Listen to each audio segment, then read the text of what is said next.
Министерството за земјоделство ја представи стратегијата за развој на млекарството, според која во иднина субвенциите ќе се делат по квалитет, а не по литар. Ова е само една од мерките кои ќе се преземат за подигање на квалитетот на млекото на ниво на европските стандарди.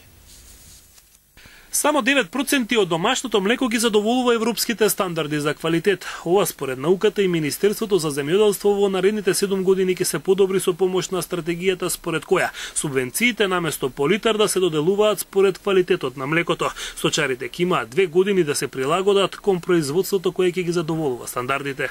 Се зголемува бројот на анализи и тоа драстично доаѓа до зголемување, но се уште не се покриени сите фармери. Значи, во однос да зборуваме целосно каков е квалитетот, не можеме да дадеме конечна бројка, но веќе имаме скоро 9% о исполнување на европските нормативи. Ќе одиме постепено за 2 години тоа млеко да го поделиме по квалитет и врзоста на квалитетот кој што ќе содржи млекото ќе бидат исплатени субвенции многу повеќе од овие што се сега.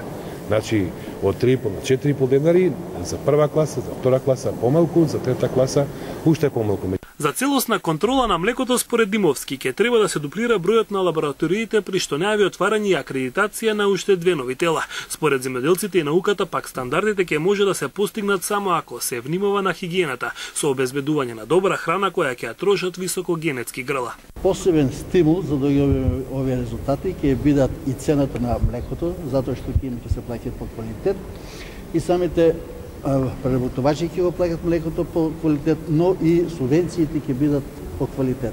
Во 2008 година малиот број на анализи покажале дека само 2% од млекото ги задоволува европските стандарди.